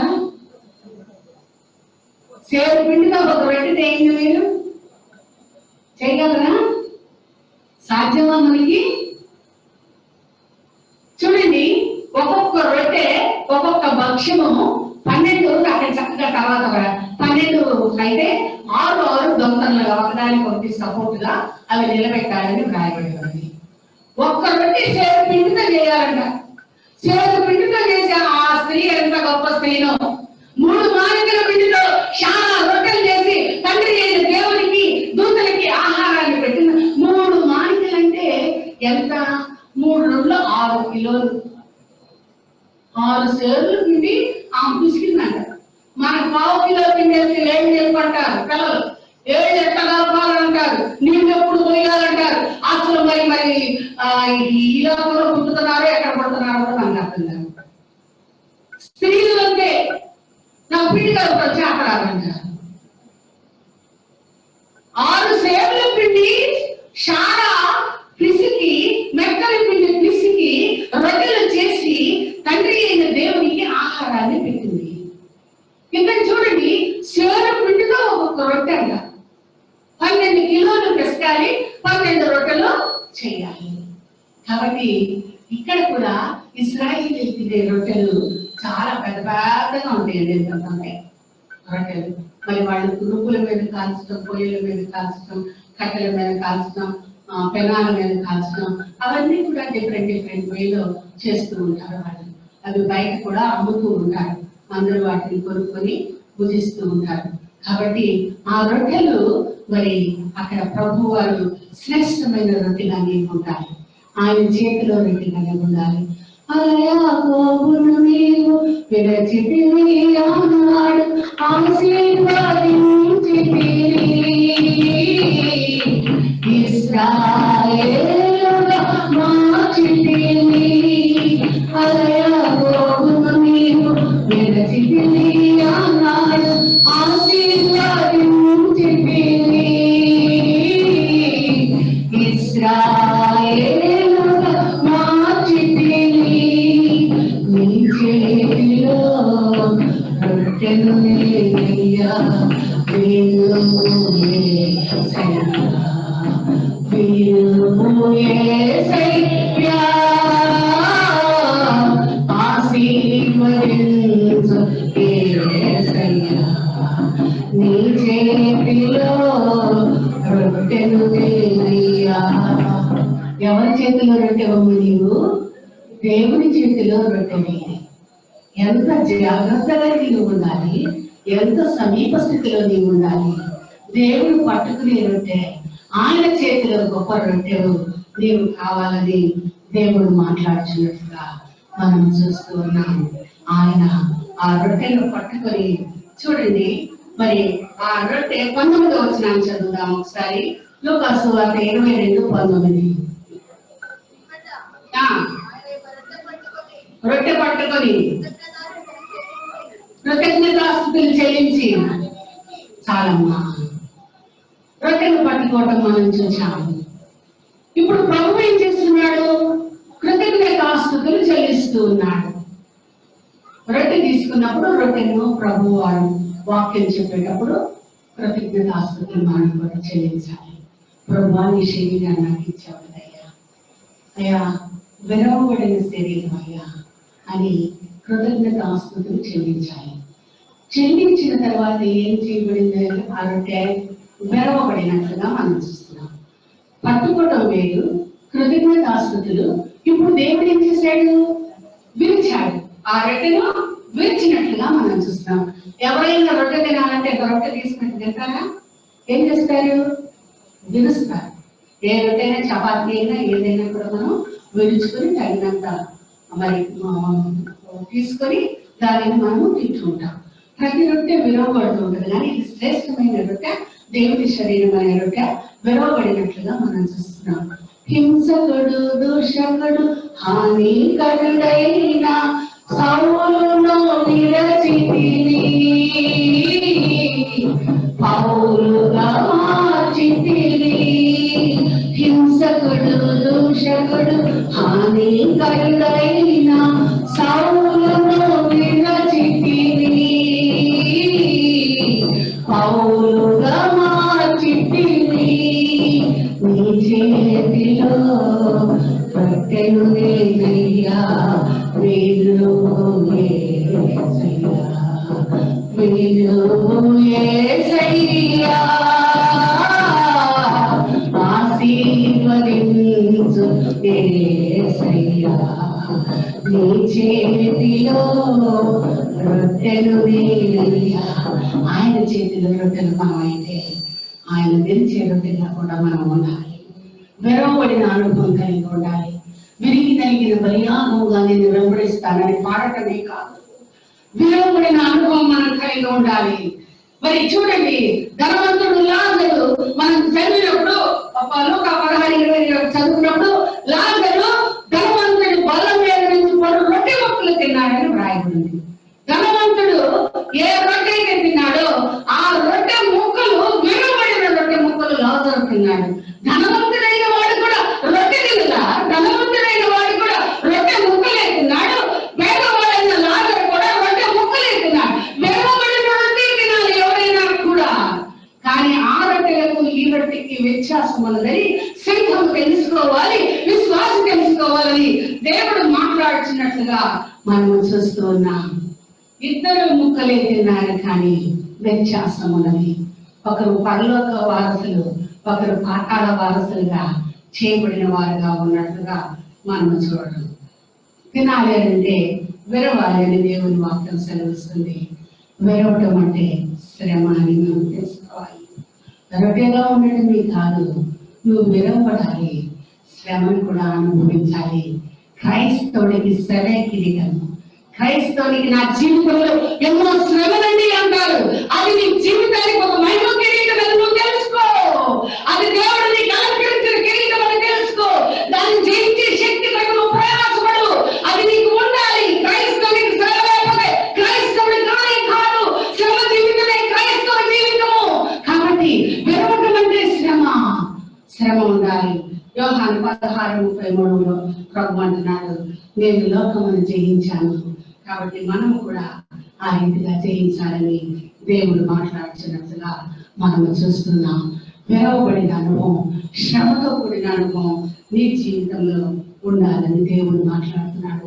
శ్రమల 91 కీర్తన 15లో దేవుని వాక్యం ఈ రీతిగా చెప్తుంది. కీర్తనకారుడు 91:15లో ఈ రీతిగా చెప్పబడుతున్నది. అతడు నాకు మొరపెట్టగా ఇచ్చేదను. శ్రమలో మనకి ఎవరు తోడు ఇస్తారంగా? కాబట్టి శ్రమను నువ్వు అంగీకరించాలి. ఏ క్రైస్తవుడు శ్రమను అంగీకరిస్తాడు అతడు మాత్రమే అర్హుడు, అతడు మాత్రమే యోగ్యుడు, అతనితోనే దేవుడు సాహసిస్తాడు, అతన్ని దేవుడు అంగీకరిస్తాడు, అతని చేతిలోనే రొట్టెగా ఉండగలుగుతావు.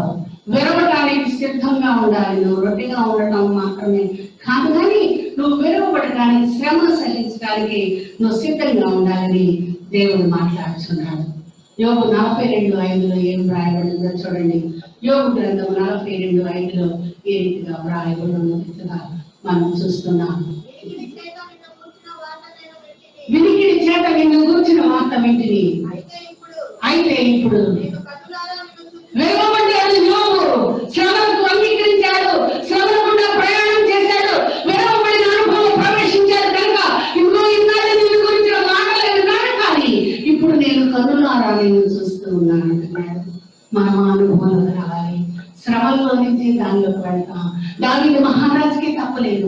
గాఢాంధకార అనుభవం నీకు నాకు ఖచ్చితంగా శ్రమ ఉండాల్సిందే. శ్రమల్లో వెళ్ళకుండానే మనం ప్రయాణం చేయాలి. ఎందుకంటే మన నిత్యత్వం అనేది మన కొరకు గురిగా ఉన్నదని తెలుసుకోవాలని దేవుడు మాట్లాడుతున్నట్లుగా మనం చూస్తున్నాం. తర్వాత గెలిచిన తర్వాత ప్రభు అంటున్నాడు, తీసుకుని తినుడి అంటున్నాడు. చూడండి, దేవుడు తీసుకుని తిన్నాము అంటే 1 పేతురు రాసిన పత్రిక 4వ అధ్యాయము 1-2 వచనాల్లో పేతురు ఈ రీతిగా మనకు తెలియజేస్తున్నాడు.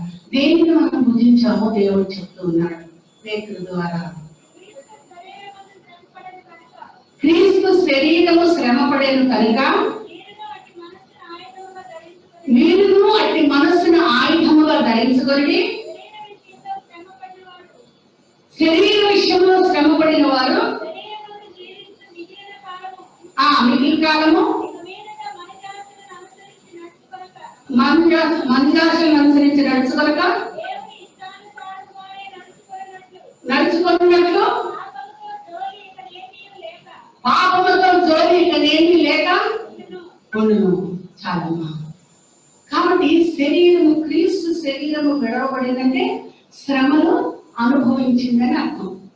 విడవబడిన రొట్టె అంటే శ్రమలను సహించిన ఆయన శరీరం అని పేతురు తెలియచేసినట్లుగా మనం చూస్తున్నాం.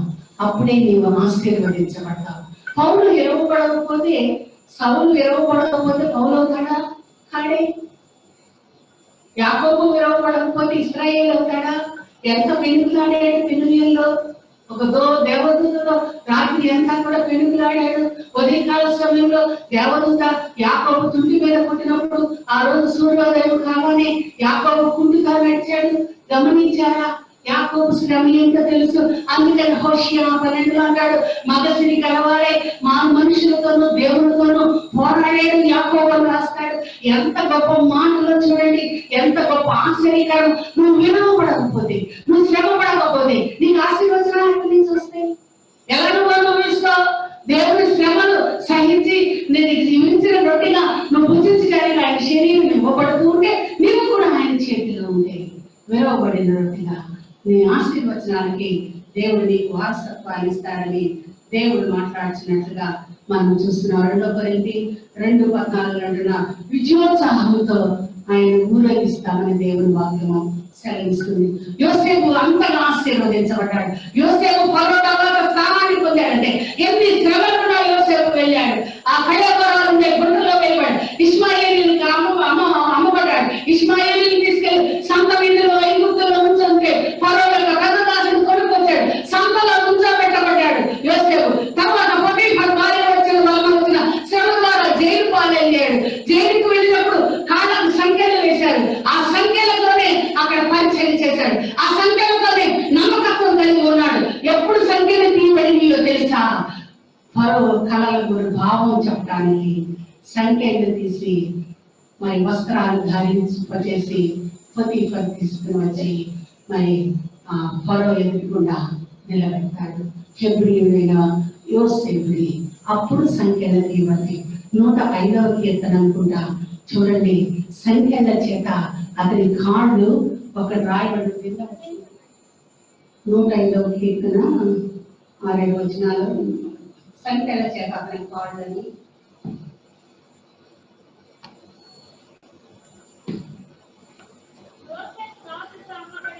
యోసేపు దాసుడుగా అమ్మబడెను. వారు సంఖ్యల చేత అతని కాళ్ళు నొప్పించి ఇనుము అతని ప్రాణమును బాధింది. అవగా ఆసేనతని పెళ్లి చేసుకున్న తర్వాత అసలు ఆసేనతో చాలా మానసికంగా చాలా బాధపడింది. అతడు చాలా చక్కగా ఉంటాడు, సౌందర్యవంతుడు. యూదులందరూ సౌందర్యవంతులే, అందులో మనం దాని గురించి డౌటే లేదు. అంత సౌందర్యవంతుడైన యోసేపు కాళ్ళు బొండలు వేయబడి ఆ సంఖ్యలు వేయబడక నొప్పించి బాధించను. ఆ మాట భార్య పొతీఫర్ ఆసేనకు యోసేపు భార్య అతని కాళ్ళను చూసి చాలా బాధపడేదంట. తన వ్యక్తిగతంగా తన గురించి తను రాసుకుంటూ ఆ మాట కానీ ఎంత ఉన్నా అంతగా బాధించబడడానికి ఏం తప్పు చేశాడు నా భర్త, ఈ పూట అధికారం అనుభవించవచ్చు కానీ అంతగా ఇనుము చేత సంఖ్యల చేత ఆ కాళ్ళలో ఉన్న మచ్చలు మరణం వరకు ఆ మచ్చలలో ఉండే అంత విధంగా నా భర్త ఎందుకు శిక్షించబడ్డాడని మానసికంగా చాలా కృంగిపోయి బాధపడి తన వ్యక్తిగత సాక్ష్యంలో బుక్ లో రాసినట్లుగా నేను చదువుతున్నాను. కాబట్టి ఇనుము చేత అతని ఆ శ్రమ లేకపోతే అధికారం ఉంటాడా? ఆ శ్రమ లేకపోతే ఆ యోగ్యత వస్తుందా? ఆ శ్రమ లేకపోతే శ్రమానుభవం ఉన్నానే మనకు ఉద్యోగం అనగానే తెలిసిన పుస్తకమా ఏంటి? శ్రమ పడకుండా 1వ తారీఖు రాగానే జీతానికి కలిగి మేము బ్యాంకు జాయిన్ అవ్వగానే మీకేం ట్రైనింగ్ అవసరం లేదు, ఎవరికి ట్రైనింగ్ అవసరం లేదు. బ్యాంకులో ఎవరు ఏం చెప్పారు? Turn the page learn the work. పెళ్లి తిప్పుకొని వెనక ఉందో ముందు ఫాలో అవ్వడం. Turn the page learn the work, అదే స్లోగన్. మాకు అదే చెప్పారు. వెనక పేజ్ నీ ముందు ఏం చేశాడో అది చూసుకొని నువ్వు చేయి. నీకు మళ్ళీ ట్రైనింగ్ ఎందుకు? ఆ అనుభవాల్లో. కాబట్టి అదెంత శ్రమ అన్ని వలసి పెడితేనే మనకి చెప్పండి కాదు. మరి ఇదేంటంటే మనం నేర్చుకుని చేయాలి. ఇప్పుడు కంప్యూటర్స్ వచ్చినాయి, అంత మాన్యువల్ గా అంత వర్క్ లేదు, బ్రెయిన్ పని లేదు. అసలు ఇప్పుడు బ్రెయిన్ అన్నీ మొదలు అయిపోయింది. ఇది వరకు అసలు బ్రెయిన్ ఎంత పనిలో తెలుసా? 100 లెటర్స్ మరి వాటిని ప్రతి నెల వాటిని టాలీ చేయాలి. ప్రతి లెక్చర్ జేఎడ్తో కలిసి మనం ప్రతిదీ కూడా టాలీ చేయాలి. ఎంతో కష్టం. బ్రెయిన్ వాడాలి, ఫిజికల్ గా వాడాలి, ఫిజికల్ గా వర్క్ చేయాలి. జగన్నాథాచార్యులు గారు అని మాకు మేనేజర్ గారు ఉండేవారు అరండల్పేటలో. ఆయన చాలా సీనియర్ మేనేజర్ అన్నమాట. ఆయన నాకు చాలా ఆశ్చర్యం, కానీ నేర్చుకోలేకపోయాను, చాలా బాధపడ్డాను. ఆయన లెక్చర్ తీసుకుంటే పైసలు రెండిట్లో 2000 పెట్టి లెక్క పెట్టేస్తాడు, 2 కలిపి లెక్క పెట్టేస్తాడు. క్యారీ ఫార్వర్డ్ తీసుకెళ్తాడు. తీసుకుని వెళ్ళి 100 కాలంలో 3 సంఖ్యలు ఉంటాయి, 3000 ఇట్లా పెట్టి లెక్క పెడతారు. అట్లా 1000 కాలంలోకి వచ్చేవారు. అది ఎంత అసాధ్యమైన సంగతి చెప్పండి. కంప్యూటర్కి 2కి ఇంటూ ఎక్కడ ఉందో చూడాలి, 3కి ఎక్కడ ఈజీ కొట్టి ఎక్కడ ఉందో చూడాలి, చుక్క ఎక్కడ ఉందో చూడాలి. కంప్యూటర్ లోనే ఎదుగుతూ ఉంటారు ఈ రోజున టీనేజర్స్. చాలా విచారకరమైన విషయం. మైండ్ ని ముందు బాగా చేసేస్తున్నారు, మైండ్ ని పనికి రాకుండా చేసేస్తున్నారు. ఈ కంప్యూటర్ నాలెడ్జ్ మంచిదే టెక్నికల్ గా, కానీ నీ బ్రెయిన్ ను వాడటం నేర్చుకో, బ్రెయిన్ ను ఉపయోగించు. దేవుడు కోట్ల కంప్యూటర్స్ కంటే వాల్యుబుల్ బ్రెయిన్ దేవుడు నీకు ఇచ్చాడే, దాన్ని ఎందుకు ఇంటర్నల్స్ లోకి పంపించేస్తున్నావు నువ్వు అసలు?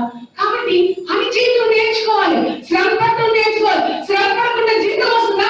శ్రమ పడకుండా తిరిగి కూర్చుంటావా? శ్రమ పడకుండా అవుతుందా? నీ శ్రమేది, నీ శ్రమ ఫలితాన్ని నువ్వు కోరుకో. శ్రమ అనేది అవసరం మానవుడికి. ఆదాముతో దేవుడు చెప్పాడు, వెళ్ళిపో, ఇప్పుడు కాయ తిన్నావు, నేను కూర్చున్నావు, భార్య తీసుకొస్తే తిరిగి వస్తున్నావు, వెళ్ళు, పొలం దున్ను, ఎప్పుడు శ్రమపడు, చంపడాదు, నీకు నీ భార్యను పోషించుకోని చెప్పాడు. శ్రమ పడాలి. కాబట్టి ఆ శ్రమ వేరు, ఈ శ్రమ వేరు, వెరవబడిన అనుభవం వేరు. కాబట్టి నీ జీవితంలో అటువంటి అనుభవం కలిగి ఉండాలని దేవుడు మాట్లాడుతున్నారు. కాబట్టి ఈ శ్రమలు నేను పూజించాలి. రోమా 8:35-37 తర్వాత చదువుకోండి. తర్వాత చివరిగా 7వదిగా నా రక్తము పాప క్షమాపణ నిమిత్తము అని అంటున్నాడు. పాత నిబంధనలో పశువు రక్తము పాపాలు తీసివేయబడినాయా, క్షమించబడినాయా?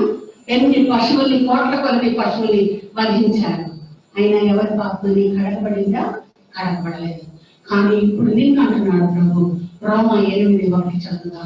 రోమా 8:1 అంటున్నాడు,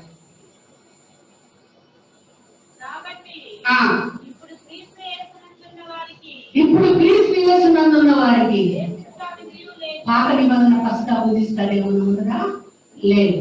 ఇది పూజిస్తే ఏమున్నది? ఏ శిక్ష కూడా మనకి లేదు అని దేవుని వాక్యం సెలవిస్తుంది. అందుకని 1 కొరింథీ 11:20 అయోగ్యంగా ఎవరు పూజిస్తారో మరి అని వారు శిక్షింపబడతారు దేవుని వాక్యం. ఇక్కడ చూడండి 22:21 ఒక 22:21 మనం చూసినప్పుడు ఏం రాయబడింది? ఇదిగో నన్ను అప్పగించు వారి చెయ్యి నాతో కూడా ఈ బల్ల మీద ఉన్నది. ప్రభుతో కూడా ఆ బల్ల మీద ఎవరు చేయిందంట? ఇస్కరియోతు చేయి ఉన్నది. అయోగ్యంగా చేయి వేశాడు, ఆ బల్ల మీద అయోగ్యంగా చేయి వేశాడు. అందుకనే వీళ్ళు ఊరి పెట్టుకుని చనిపోయాడు. అయోగ్యమైన వాడు మరణించే వాడు చాలా మంది మరింత మరణిస్తారు. దేవుని వాక్యం సెలవిస్తుంది. ఇస్కరియోతు యూదా ప్రభుతో పాటు బల్ల మీద తమ చేయి ఉంచి అయోగ్యంగా తన చెయ్యిని వేసి ఊరి పెట్టుకుని చనిపోయాడు. కాబట్టి ఆషామాషిగా ఆయన శరీర రక్తాన్ని మీరు తీసుకోవాలి. బహు శ్రేష్టమైంది, బహు విలువైనది. నీవు కూడా విరవబడి అనుభవం కలగాలి. ఆశీర్వదించబడాలంటే నువ్వు విరవాలి. ఆయన చేతిలో నువ్వు రొట్టిగా ఉండాలని దేవుడు మిమ్మల్ని ఆశీర్వదించును గాక.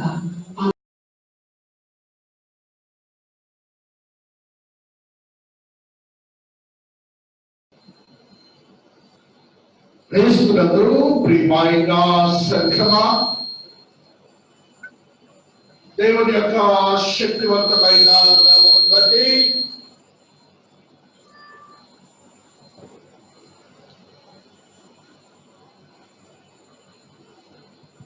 ఆత్మదేవుని మహాకృపను బట్టి ప్రభురాత్రి భోజన సంస్కారము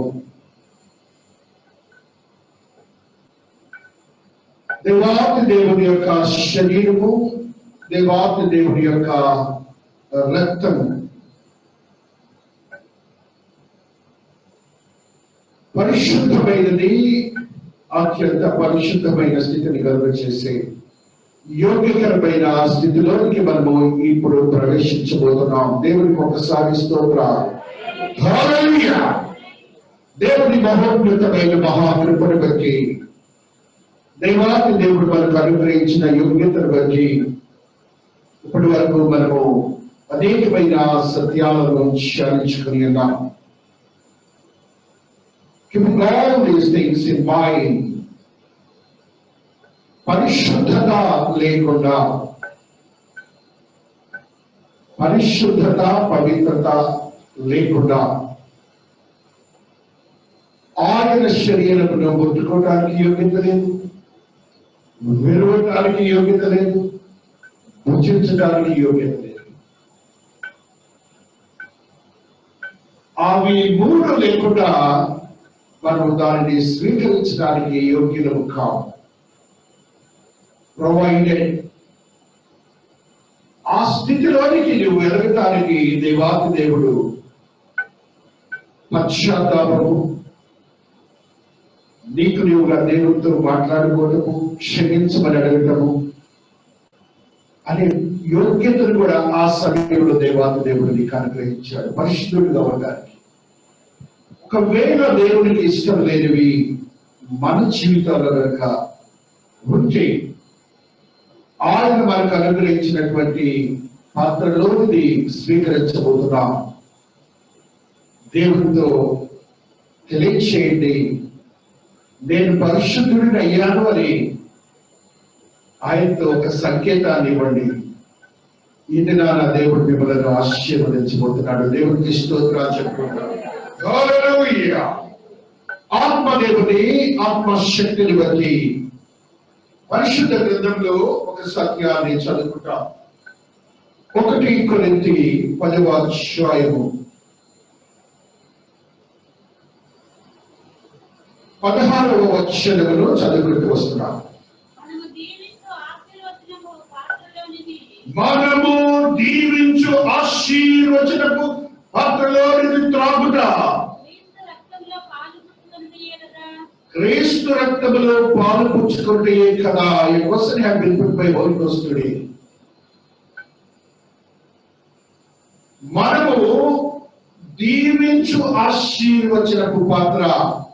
దీవించు అంటే ప్రజెంట్ కంటిన్యూస్ సెంటెన్స్ అని మీరు గుర్తుపెట్టుకోవాలి. అనగా ఎల్లప్పుడూ నిన్ను దీవించడానికి ప్రతినిత్యము ఆయన పాత్రలోని స్వీకరిస్తున్నామని గ్రహించండి. The minute onwards, you will be getting blessings. కాబట్టి ఆయన శరీరంలోనికి రక్తంలోనికి ప్రవేశిస్తున్న మనము God had blessed that one. ఆయన ఆశీర్వదించి నీకు ఇచ్చాడు. జెన్సన్ ఆశీర్వదించలేదు, ఆయన ఆశీర్వదిస్తే జెన్సన్ ద్వారా జరిగిందంతే. కాబట్టి you just have to think on these lines. ఈ రీతిగా మీరు ఆలోచించుకోండి. నేను స్వీకరిస్తున్నటువంటిది దేవుడు ఆశీర్వదించినటువంటి పాత్ర అని మీరు గ్రహించండి. అనగా a connection have been given to you and to God. దేవునికి నీకు ఒక సంకేతం ఏర్పడుతున్నది, దేవునికి నీకు ఒక సంబంధం ఏర్పడుతున్నది. ఆ సంబంధంలోకి నీకు ప్రవేశించావు. ఆ తర్వాత చదువుల తల్లి, మనము విరుచు రొట్టె తినుట క్రీస్తు శరీరములో పాలు పుచ్చుకుంటే కదా. అంటే you are become a part of the flesh of the God and the body of the God. నీవు ఏ శరీరం అయితే క్రీస్తు వారి శరీరము సంఘంగా ఉంటుందో ఆ సంఘంలో నువ్వు పాలుభాగిస్తున్నావు. నీకు ఒక భాగము. రెండవది పవిత్రమైన శరీరముగా ఏర్పడుతున్నావని రెండవ భాగము. మూడవ భాగము ఆ శరీరమునకు గాయములు తగిలి వెల చెంది దున్నబడి దెబ్బలు తిని అవమానపరచబడినటువంటి శరీరం అని కూడా నువ్వు గ్రహించాలి. నీవు దాంట్లో కూడా పాలుభాగిస్తున్నావు, ఆశీర్వాదాల్లో పాలుభాగిస్తున్నావు. ఆయన శరీరానికి తగిలినటువంటి శ్రమలలో కూడా అవమానాల్లో కూడా పార్ట్ ఆఫ్ ఇట్. ఒక పార్ట్ ఆఫ్ ఇట్ అని నువ్వు గ్రహించడాన్ని ఎలాగ స్వీకరించాలి. ఆ తర్వాత మనమందరము ఆ ఒకటే రొట్టెలు పాలు పంచుకొంచున్నాము.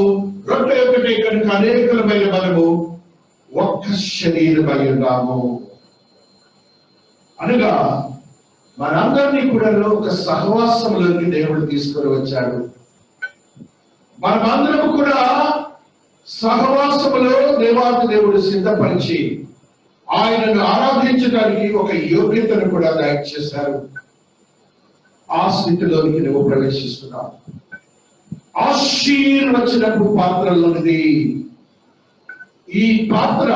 ఆశీర్వచనపు పాత్ర ఎలాంటిది అంటే పేతురు భక్తుడు చెప్తాడు చూడండి. ఆత్మదేవుడి యొక్క శక్తిని ఏ రీతిగా చూస్తున్నారు. 9వ వచనము 3వ అధ్యాయము 1 పేతురు. ఆశీర్వాదములకు వారసులవుటకు మీరు పిలువబడుతుంది కనుక కీడుకు ప్రతి కీడను దూషణకు ప్రతి దూషణను చేయక దీవించుడి. దీవెన పాత్రలోనిది, ఆశీర్వచన పాత్రలోనిది మీరు స్వీకరిస్తుండగా ఆశీర్వచనపు పాత్రలోనిది తీసుకున్నటువంటి దీవించబడిన పాత్రలో తీసుకున్న మనము వారసులు అవడానికి, దేనికి వారసులు అవడానికి, నిత్య జీవులకు వారసులు అవడానికి పిలువబడ్డామన్న సంగతి కూడా ఆ సందర్భంలో మనం గుర్తించుకోవాలని పరిశుద్ధాత్మ దేవుడు తెలియజేస్తున్నాడు. ఇంతకుముందు చదివినటువంటి వాక్యంలో 14వ వచనం ఒకసారి చదవండి. 1 కొరింథీ 10:14. కాబట్టి నా ప్రియులారా ఏంటిదా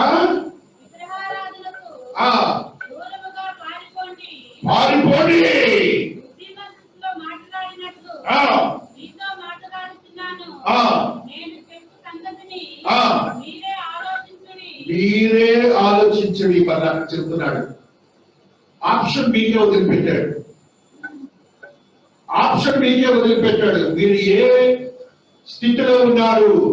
విగ్రహారాధన అంటే ఏంటో చూడండి. ఇక్కడ 13వ అధ్యాయము ఆ కొలస్సీయులకు రాసిన పత్రిక 3వ అధ్యాయంలో 5వ వచనాన్ని చదువుకుంటూ వస్తున్నాం. కొలస్సియన్స్ మీ అవయవములను అనగా జాలత్వములు, అపవిత్రతలు, అమాతృతలు, దురాశలు, ధనాపేక్షలు చంపి వేయుడి. అది దానికి పారిపోవాలి. All these angles are counted as worship of the Gentile gods. కాబట్టి మన యొక్క స్థితి, నీవు ఆ శరీరంలోకి ప్రవేశించినప్పుడు వీటన్నిటిని చంపివేయాలి. చంపేసినట్టు మనం బ్రతుకుతాడా?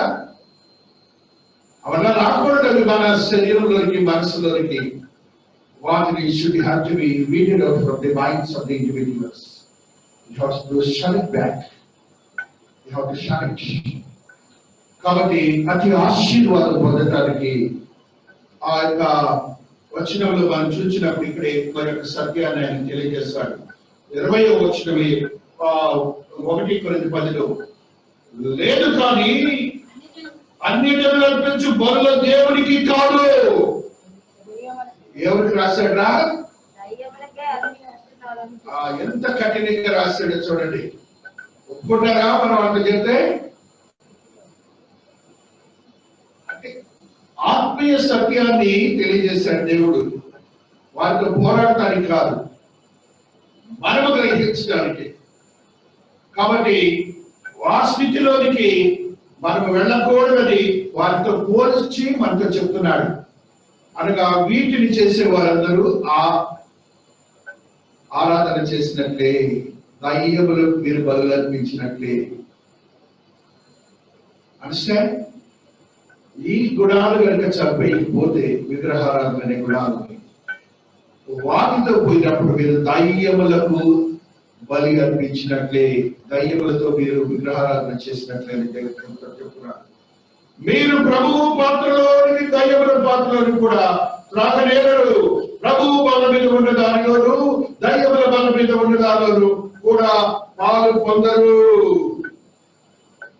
కాబట్టి నీవు చేయబోతున్నది దయ్యములతోనా దేవునితోనా? ఆ క్వశ్చన్ వేసుకొని ఆ క్వశ్చన్ లో మనకున్నటువంటి ఆ బలహీనతలు ఉంటే తులసి పత్రికలో చదివి నువ్వు కనుక అవి ఉంటే మాత్రం దయ్యములతో నేను ఆరాధిస్తున్నట్లు, అవి లేకపోతే మాత్రం దేవాతి దేవుని ఆరాధిస్తున్నట్లు. దేవుడు ఈ పరిశుద్ధ వాక్యమును దీవించి ఆశీర్వదించుగాక. ఆమేన్. తద్రీతిగా ప్రభురాత్రి భోజన సంస్కారం సిద్ధపడిన వారు ప్రార్థనలో కొనసాగండి.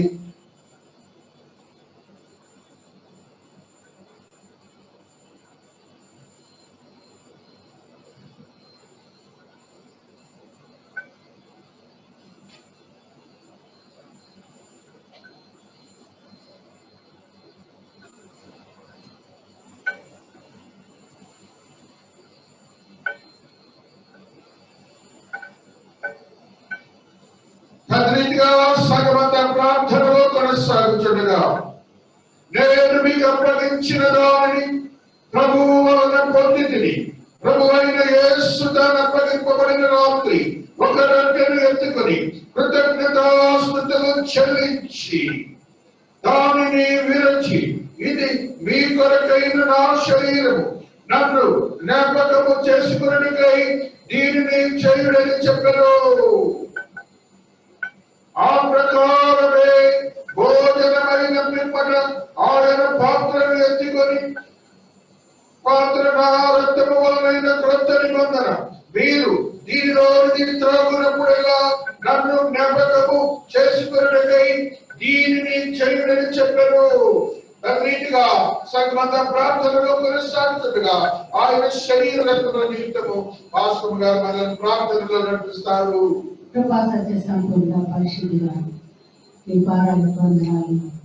శ్రేష్టమైన విందులను గ్రహించిన దేవా, మీ సహవాస విందులను గ్రహించిన దేవా, విలువబడిన శరీరాన్ని అనుగ్రహించిన దేవా, చిందించిన రక్తాన్ని అనుగ్రహించిన దేవా, ఆయా మా కొరకు లేఖగా మీరు ఆయా నలగొట్టబడ్డారు ప్రభా. ఎన్ని శ్రమలను అనుభవించారు, మానవాళి రక్షణ మీరు చేసిన గొప్ప బలియాదాన్ని బట్టి వందనాలు చేస్తున్నాం ప్రభా. అయ్యా ఏదో కాకతాళీయంగా ఆచారానుసారంగా అయ్యా మేము దాన్ని ఆచరించుకోవడం ప్రభా. ప్రవేశంలోకి కలిగిన వాళ్ళమై, మెరుగుపడిన మనసు కలిగిన వాళ్ళమై, అయ్యా నీ చేతిలో ఉండేలాగా మార్చబడి ఆశీర్వదించబడిన అనుభవాలు కలిగే వారు మాత్రమే తిరిగి అర్హులని మాకు తెలియజేసిందేవా, మీకు వందనాలు. ఒకవేళ మా జీవితంలో అటువంటి అర్హత ఏమన్నా కోల్పోయాడేమో ప్రభా, ఇప్పుడు మా ముందు నీ శరీరం ఉన్నదయ్యా, నీ రక్తం ఉన్నదయ్యా, మేము తీర్పు తీర్చుకోవడానికి ఇది గొప్ప అవకాశం ప్రభా. ఇదిగో తండ్రి, నా జీవితంలో ఈ విషయాన్ని నేను తప్పిపోయాను ప్రభా, నన్ను సరి చేసి మీ బలను చేసి దయచేయండి అని మేము ప్రతి ఒక్కరు కూడా ఆయన శరీర రక్తాన్ని మన ఎదురుగా పెట్టుకుని మనల్ని మనం తీర్పు తెచ్చుకున్నాం. దేవుడి ఇచ్చిన గొప్ప భాగ్యము ఆధ్వర్యతను మనం చెల్లించుకోకుండా ఆ కృపను బట్టి దేవుడితో మనం చెల్లిద్దాం. ఆయనకు కృతజ్ఞతాస్తుతులు తండ్రి అయిన దేవుడికి చెల్లించవలసిన వారైనా, ఎందుకంటే తండ్రి కుమారుని నీ కొరకు నా కొరకు రక్షణ లోకానికి బలియగుడి కొరకు ఈ లోకానికి పంపించిన తండ్రికి కృతజ్ఞతాస్తుతులు చెల్లిస్తున్నారు. కుమారుడైన యేసుక్రీస్తు ప్రభువు వారు ఆయన కృప ద్వారా మనల్ని రక్షించినందుకు ఆయనకు వందనాలు చెల్లిస్తున్నాం. ఇదిగో ఇదొకే ద్రాక్షారసాన్ని ఆయన శరీర రక్తాలుగా మార్చుతున్న పరిశుద్ధ ఆత్మ కలిగి దాన్ని ఆచరించే కృప సంఘానికి వీళ్ళందరికీ దయచేసి దీవించి ఆశీర్వదించమని త్వరలో రానున్న యేసుక్రీస్తు ప్రభువు వారి అతి పరిశుద్ధ నామంలో ప్రార్థించి వేడుకొంచున్నాం తండ్రి. రీతిగా సగమత ప్రార్థనలు కొనసాగుతుండగా నీ చేతిలో నన్ను పట్టుకో, నీ ఆత్మలో నన్ను హరిలో చెవిటిలో ఎల్లవేళలో నన్ను చెడవు నన్ను చెప్పును చెవిటిలో శిలలో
ప్రార్థనలో కొనసాగుతుండగా దేవాది దేవుడి యొక్క పవిత్రమైన శరీరము శిలువ వారిపై గాయపడి స్వస్థతలు అనుగ్రహించిన శరీరము, ఆయన స్వారూప్యమును అనుగ్రహించిన శరీరము మన యొక్క కుడి హస్తములలో నిక్షేపమైనదని యోచించి మనమందరమును ఏకరీతిగా ఆయన శరీరమును స్వీకరించుము.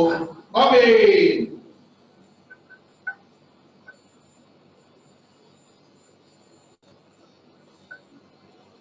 తద్రీతిగా సంగమంతా ప్రార్థనలు కొనసాగుతుండగా దేవాతి దేవుని యొక్క పవిత్రమైన నిష్కళంకమైన రక్తము శిలువమానుపై ప్రోక్షించి నన్ను రక్షించి నిత్య జీవమునకు వారసులను చేసిన రక్తము మన కుడి హస్తములలో నిక్షేపమైనదని యోచించి మనమందరమును ఏకరీతిగా ఆయన రక్తమును స్వీకరించము. ఆమేన్.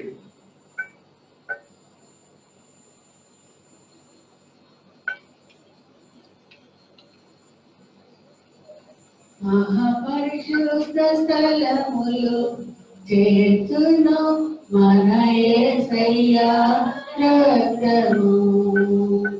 మహాపరిశుద్ధ స్థలములు చేర్చును మన యేసయ్య రక్తము. మన ప్రధాన యాజకుడు మనకంటే ముందుగా వెళ్ళెను. మన ప్రధాన యాజకుడు మనకంటే ముందుగా వెళ్ళెను.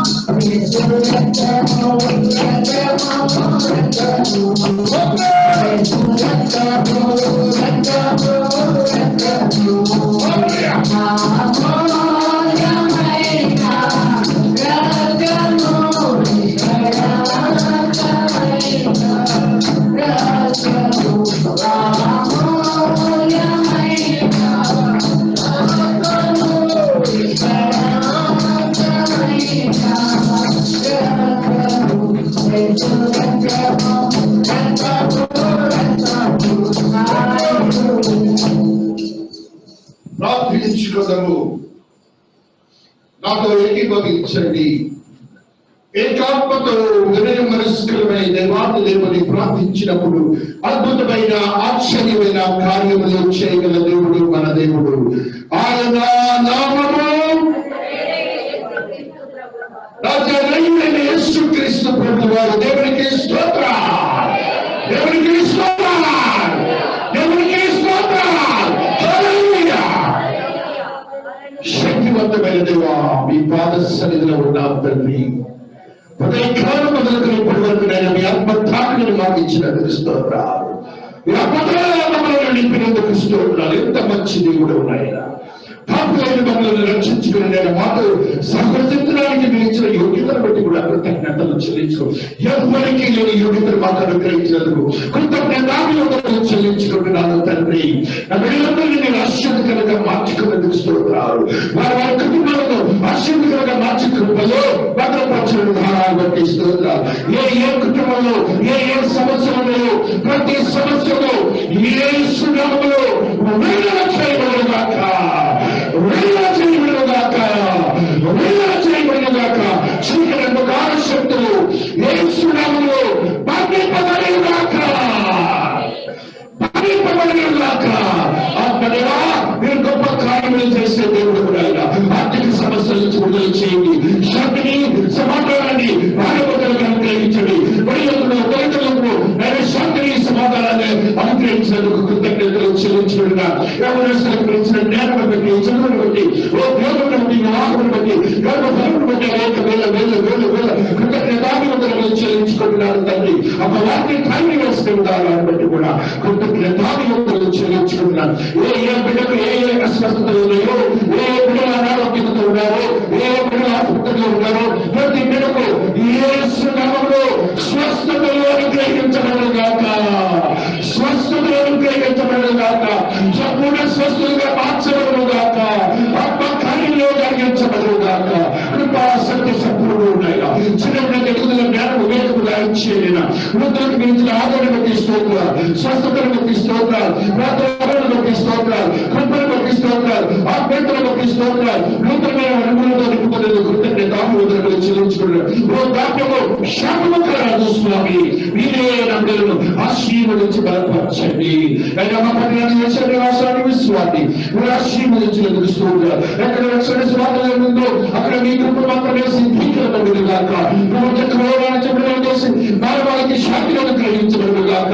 అదేవిధంగా మాకు మంచి పరిపాలన సౌలభ్యం అధికారులకు అనుగ్రహించి మీరే మహిమపరచబడును గాక. ఆత్మ కార్యములు జరిగించే దేవుని యొక్క మహోన్నతమైన మహాప్రభు నాకు యొక్క భద్రపరచబడును గాక.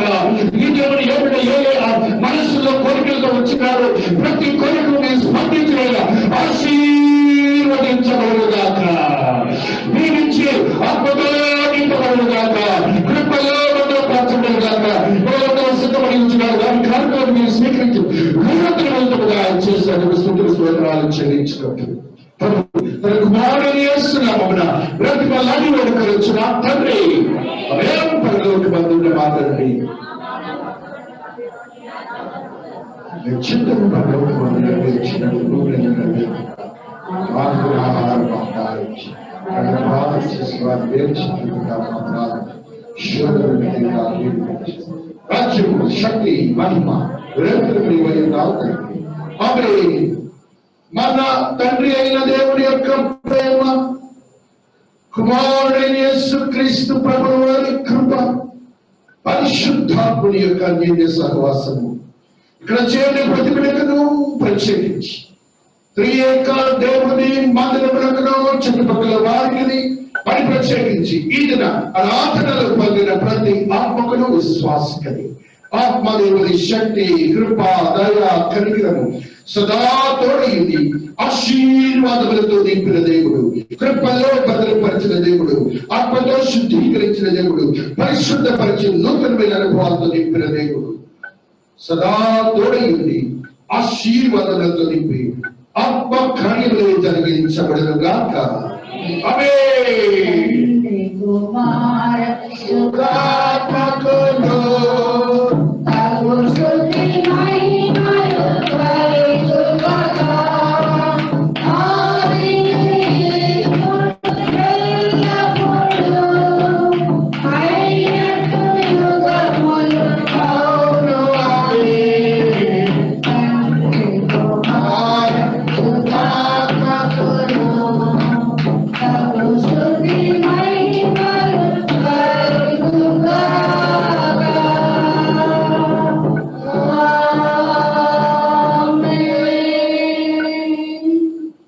Praise the Lord, praise the Lord, praise the Lord, praise the Lord, praise the Lord. Hallelujah.